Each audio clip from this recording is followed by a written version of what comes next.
Ang angas ng damit mo ah! De La Cruz! Anong damit yan? Puti na naman! Tingnan mo yung damit ko. Ang angas, di ba? Bukod pa yung damit ko sa Pasko.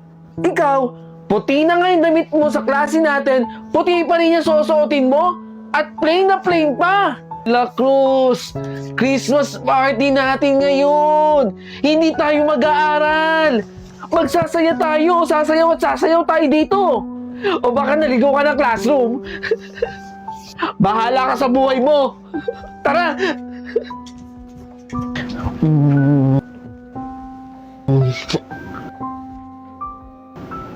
Aray! Ano yun? Talo ka, De La Cruz! Gumalaw si De La Cruz! Syunga-syunga talaga to eh!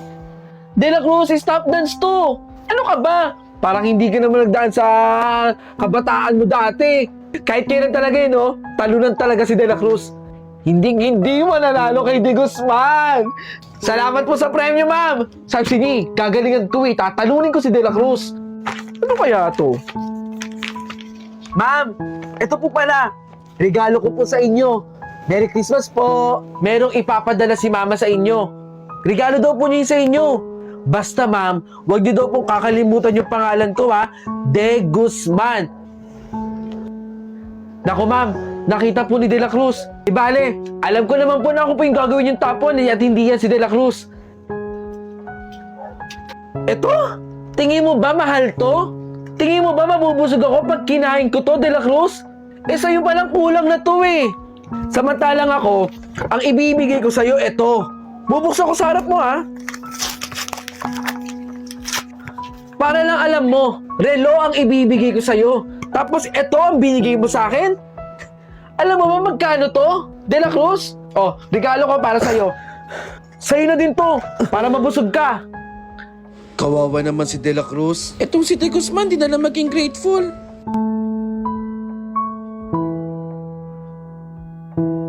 Meron akong pang regalo kay De Guzman. Pang exchange gift ko lang po ito. Salamat po.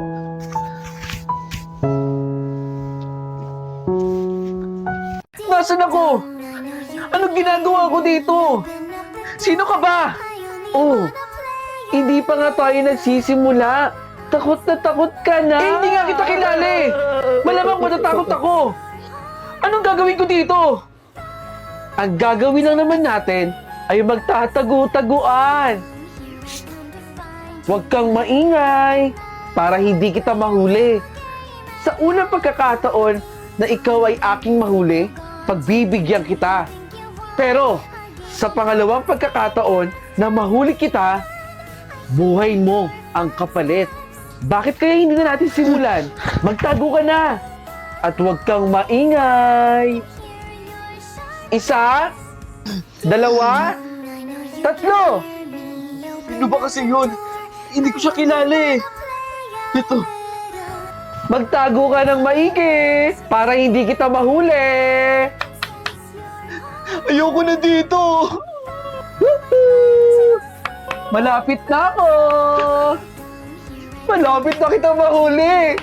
Alam ko malapit ka lang dito. Oh! Pagbibigyan kita dahil unang pagkakataon pa lang to eh. Antayin mo yung pangalawa. Buhay mo ang kapalit. 1, 2, 3. Pangalawa na to. Hindi. Eh anong soup natin? Sinigang na hipon na lang, masarap yun. Hipon? Hindi siya pwede ng hipon kasi allergy siya dun eh. Ano tayo maghipon? Ay, oo nga pala no, iba na lang. Eto, bulalo. O yan, sige, bulalo na lang, masarap din yan. Okay, sige ha. Bulalo na tayo ha. Isang order po ng bulalo. Salamat ha.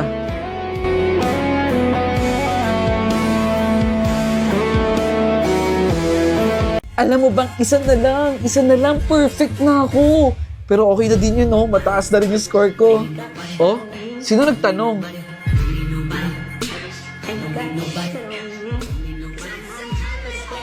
Uy, sabay na tayo kumain mamaya ah. Ma, kasama ko po si Janine. Janine, si Mama. Baka pwede naman nating patarihin si Janine dito sa bahay, oh. Uy, wag na. Nakakahiya eh. Mas masaya po kung tatlo kami maglalaro nila, kuya. Nak, hindi pwede. Hindi pa natin siya lubos nakakilala eh. Sige na, Ma. Wala na kasing tutuluyan si Janine eh.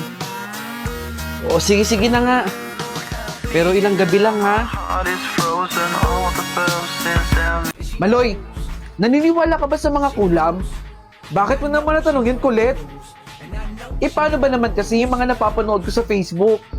Yung mga pinipisil yun dito, tapos umaaray kasi daw kinukulam daw yun. Pero nakakatakot din yun ha. Nanood ako kung paano makaiwas doon. Scripted lang yung mga yun. Huwag ka nagpapaniwala doon. Bawang. Kailangan daw natin maglagay ng bawang pampaiwas sa mga mangkukulam. Tapos sabi nila, kailangan daw maligo tayo ng may asin para napoprotektahan tayo sa mga mangkukulam. Subukan mo din yun. Alam mo, para kang pangalan mo eh. Ang kulit-kulit mo. Bala ka na nga dyan, aalis na ako.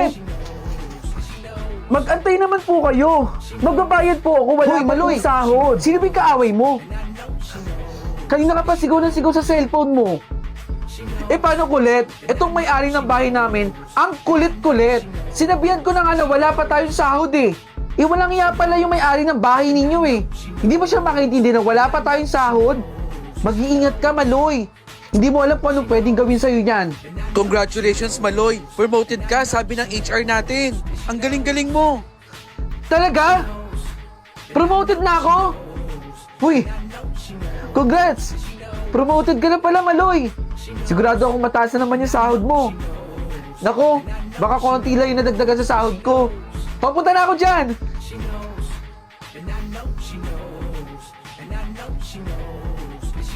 Uy, Maloy! Ano yung nasa mukha mo? Hindi ko nga alam kung ano to eh. Bigla na lang tumubo. Bakit may sugat ka? Teka. Hindi kaya kinukulam ka na ng kapitbahay ninyo? Eh, hindi naman ako naniniwala sa mga ganyan eh. Sabi ko naman kasi sa'yo eh, dapat nagbabaon ka ng bawang. Bakit pa kaya mo maniwala sa akin? Malay ko ba? 2024 na may naniniwala pa rin pala sa ganyan? Hay nako, Maloy. Paulit-ulit ko sasabihin sa'yo na wala namang masama kung susubukan mo. Lalo na, lahat na lang ng achievement meron ka. Lalo na rin yung mga naiinggit sa'yo. Yung kapitbahay mo. Hindi mo na ako papasok. Magpapacheck up muna ako. Baka madaan pa to sa doktor.